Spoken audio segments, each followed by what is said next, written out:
Assalamualaikum warahmatullahi wabarakatuh. Waalaikumsalam. Alhamdulillahilladzi 'allama bil qalam. 'Allama al-insana ma lam ya'lam. Assalatu wassalamu ala asyrafil anbiya'i wal mursalin wa ala alihi wa ashabihi ajma'in. Amma ba'd. Dewan Hakim yang kami hormati, puji syukur marilah kita panjatkan kehadiran Allah Subhanahu wa Ta'ala yang telah memberikan karunia, rahmat dan hidayahnya kepada kita semua, sehingga kita dapat berkumpul dalam ruangan yang berbahagia ini. Salat berpangkaikan salam senantiasa tercurah buat baginda alam, seorang proklamator sejati yang hanya membutuhkan waktu kurang lebih 23 tahun. Beliau sanggup memutarbalikkan dunia, merubah tatanan hidup manusia dari zaman yang biadab sampai kepada zaman yang beradab dan lebih bermartabat, yakni Nabi besar Muhammad sallallahu alaihi wasallam. Dewan Hakim yang bijaksana, ma'asyiral muslimin yang dirahmati Allah, guna mewujudkan kebangkitan umat Islam, maka Islam butuh para intelektual sebanyak-banyak, dan Islam akan melahirkan banyak kaum intelektual jika kita mau dan mampu untuk membumikan falsafah Iqra, mentradisikan membaca. Mengapa? Karena dari proses membaca inilah manusia akan menjadi tahu, manusia akan menjadi cerdas, manusia akan menjadi pandai, dan Islam, pembaruan umat Islam untuk meraih kejayaan akan terwujud jika umat Islam tercerdaskan. Oleh karena itu, rekan-rekan generasi muda harapan bangsa dan agama menjadikan membaca sebagai tradisi dalam kehidupan kita adalah syarat mutlak bagi kita umat Islam untuk bangkit dan maju kembali.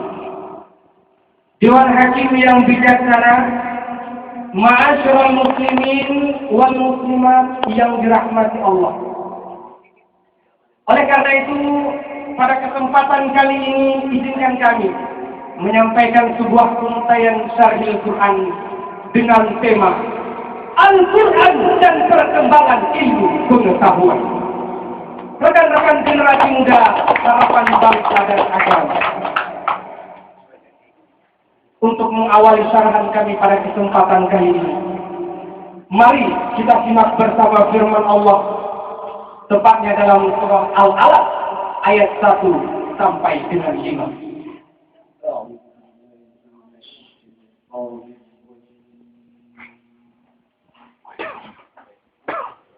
Bismillahirrahmanirrahim.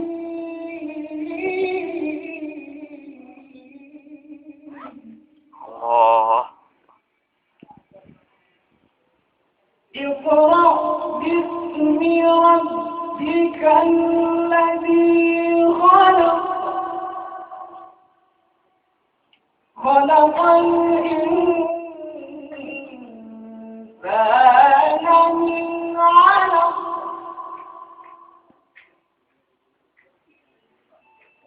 Iqra wa rabbukal akramul ladzi 'allama bil qalami 'allamal insana ma lam ya'lam.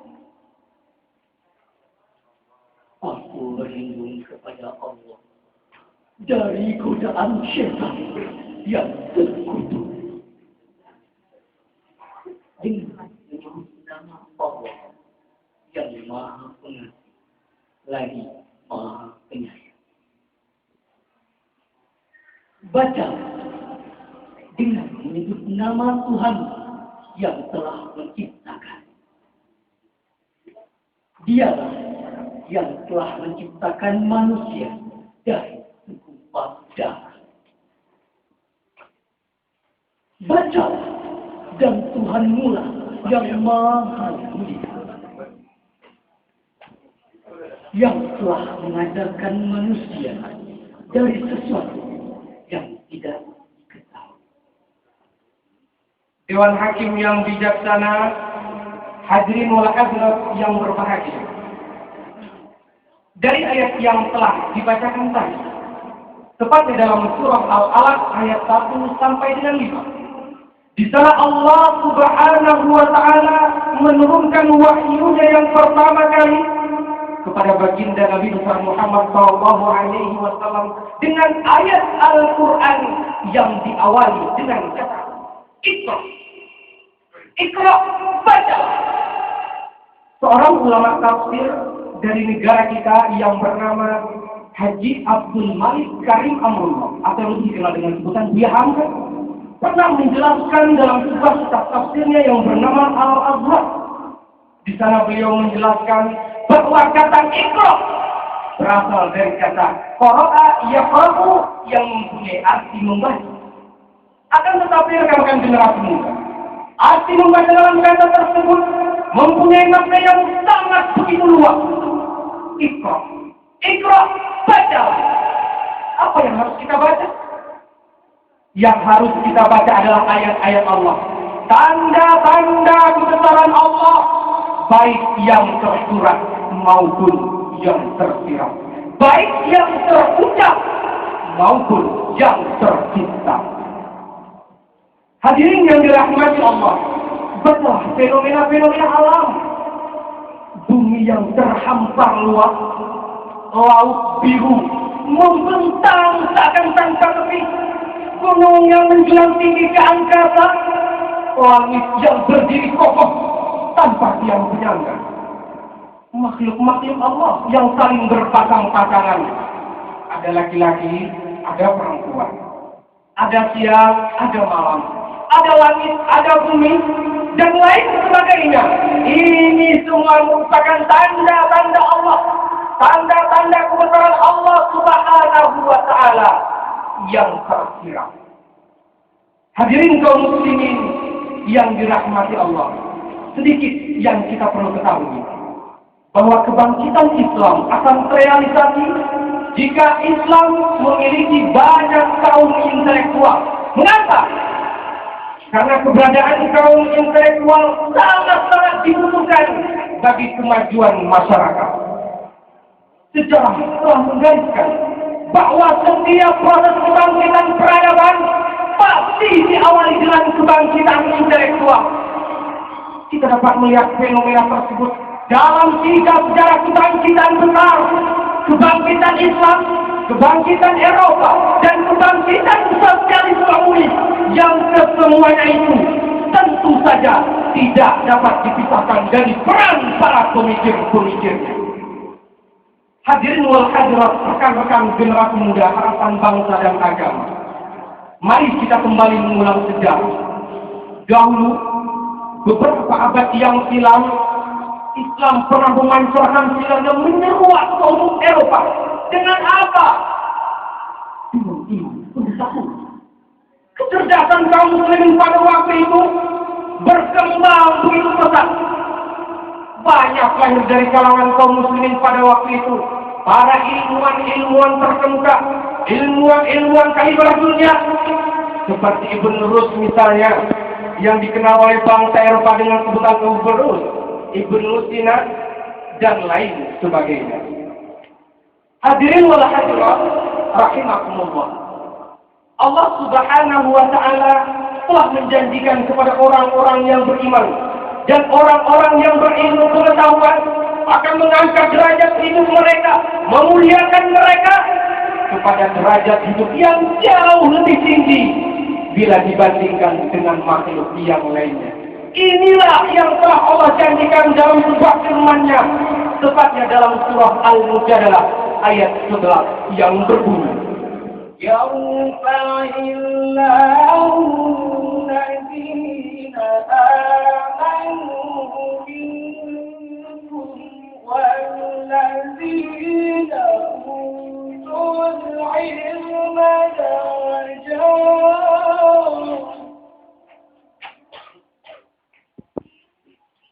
Wallahu bima ta'maluna khabir.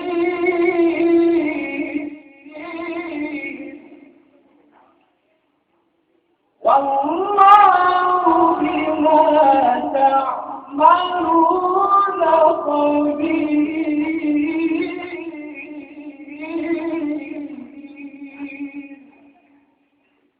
Sadaqallahul azim.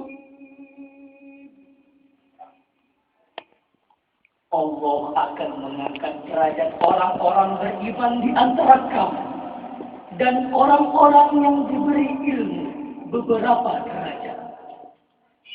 Dan Allah Maha mengetahui apa yang kamu kerjakan. Maha benar Allah yang Maha Agung dengan segala firman.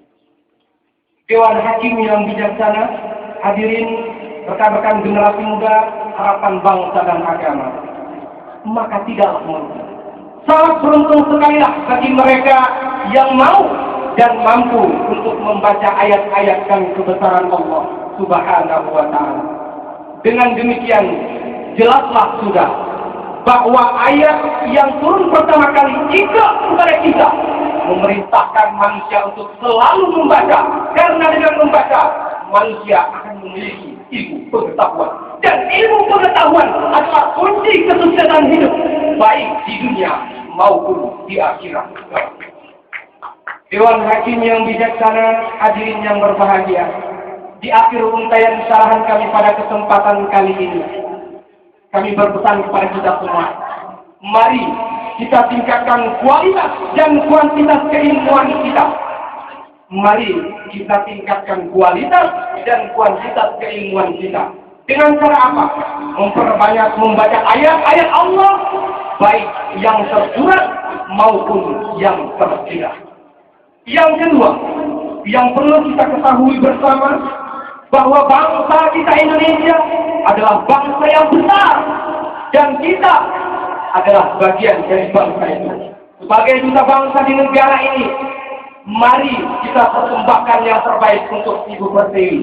Mari bergandengan tangan membangun Indonesia yang gemilang. Hadirin wal hadirat yang dirahmati Allah, demikian untayan salam dari kami. Mudah-mudahan dapat diambil manfaatnya. Orang bijak pergi merantau ke negeri Musa. Sebelum pergi bercerminkan apa sabda mahasiswa Indonesia. Orang yang bijak rajin membaca. Terima kasih atas segala perhatian. Mohon maaf atas segala kekurangan. Wallahul muwaffiq ila aqwamit thoriq. Wassalamu alaikum warahmatullahi wabarakatuh. Waalaikumsalam warahmatullahi wabarakatuh.